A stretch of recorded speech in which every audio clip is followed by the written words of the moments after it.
అది SC reserved segment state border ఉన్న నియోజకవర్గం. అక్కడి నుంచి గెలిచి మంత్రిగా పనిచేసిన మహిళా నేత అనారోగ్య కారణాలతో పాలిటిక్స్ కు దూరంగా ఉంటున్నారు. దీంతో గత ఎన్నికల్లో వలస నేతకు కాంగ్రెస్ టికెట్ ఇచ్చింది. అయితే ఎప్పటి నుంచో ఆ సీటుపై దృష్టి పెట్టిన ఇంకో సీనియర్ నేత కమ్ సిట్టింగ్ ఎంపీ ఇప్పుడు అసలు సిసలు రాజకీయం షురూ చేశారట. అక్కడి నుంచి తన కూతురును ఎన్నికల బరిలోకి దించేందుకు ఆ జిల్లా మంత్రి కూడా ఉవ్విళ్లూరుతున్నారట. పైగా స్థానికంగా ఉన్న ఓ లీడర్ కూడా అధ్యక్ష అని అసెంబ్లీలో అడుగు పెట్టాలని ఆశపడుతున్నారు. వీళ్ళందరి మధ్య గత ఎన్నికల్లో పోటీ చేసి ఓడి ఇప్పుడు ఇన్ఛార్జిగా ఉన్న నాన్ లోకల్ లీడర్ నలిగిపోతున్నారట. ఇంతకో ఏంటా నియోజకవర్గం?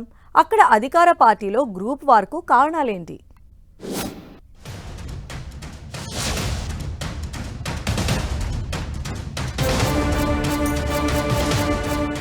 జహీరాబాద్ కాంగ్రెస్ లో అప్పుడే మొదలైన టికెట్ ఫైట్.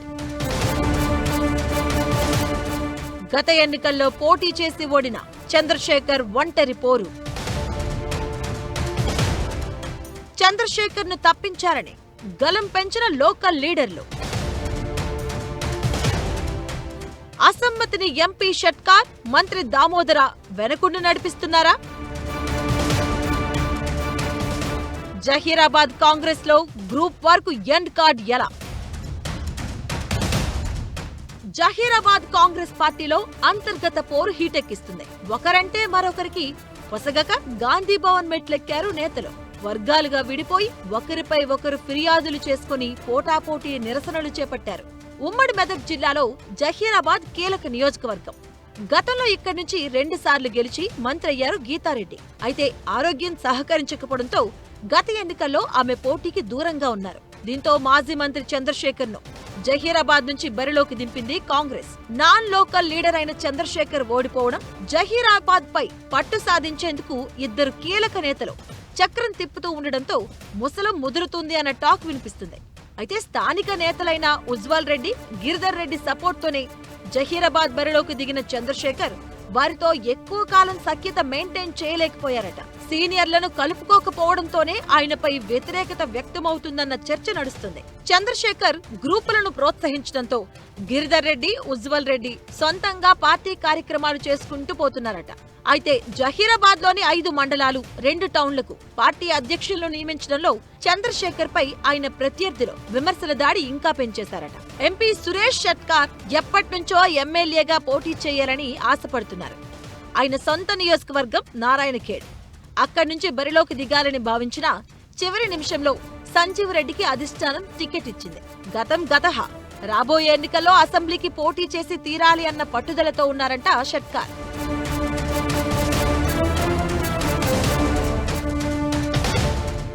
నియోజకవర్గాల పునర్విభజన జరిగితే జహీరాబాద్ 2 సెగ్మెంట్లుగా విడిపోవడం ఖాయమని, తనకు టికెట్ రావడం కూడా పక్కా అని ఇప్పటి నుంచే వ్యూహాలు రచిస్తున్నట్లుగా టాక్. ప్రస్తుతం జహీరాబాద్ ఎమ్మెల్యేగా బీఆర్ఎస్ నేత ఉండడంతో సిట్టింగ్ ఎంపీగా అక్కడి పార్టీ వ్యవహారాలు తానే చూసుకుంటున్నానని చెబుతున్నారట షట్కార్.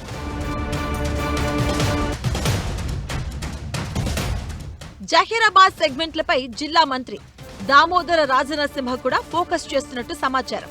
అన్నీ కలిసొస్తే వచ్చే ఎన్నికల్లో తన కూతురు త్రిషను జహీరాబాద్ నుంచి పోటీ చేయించాలి అనేది దామోదర వ్యూహంగా చెబుతున్నారు.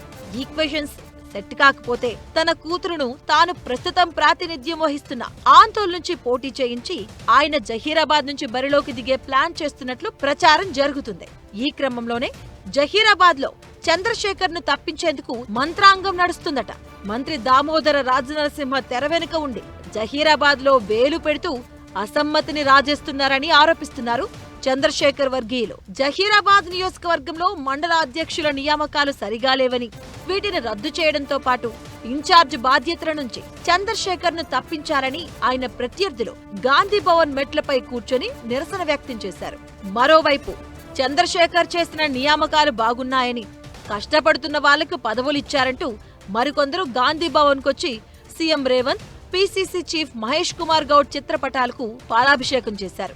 మాజీ మంత్రి చంద్రశేఖర్ ను నియోజకవర్గం నుంచి సైడ్ చేసేందుకే అటు దామోదర, ఇటు షట్కార్ పావులు కదుపుతున్నారన్న మాట బలంగా వినిపిస్తుంది. ఉమ్మడి మెదక్ జిల్లా నేతల మధ్య మనస్పర్ధలు ఉన్నప్పటికీ జహీరాబాద్ నుంచి చంద్రశేఖర్ ను పంపించాలి అన్న ప్లాన్ తోనే లీడర్లంతా ఒక్కటైనట్లుగా గుసగుసలు వినిపిస్తున్నాయి. ఈ విషయాన్ని చంద్రశేఖర్ కాంగ్రెస్ పెద్దల దృష్టికి తీసుకెళ్లినట్లు తెలుస్తుంది. హైకమాండ్ ఎలా రియాక్ట్ అవుతుందన్న సస్పెన్స్ కంటిన్యూ అవుతుంది. లోకల్ లీడర్లంతా ఒక్కతాటిపైకి వస్తూ ఉండడంతో చంద్రశేఖర్ ను అక్కడి నుంచి పంపిస్తారా లేదా అసమ్మతిని రాజేస్తున్న ఎంపీ షట్కార్, మంత్రి దామోదర్ ను కంట్రోల్ చేస్తారా అనేది వేచి చూడాలి మరి.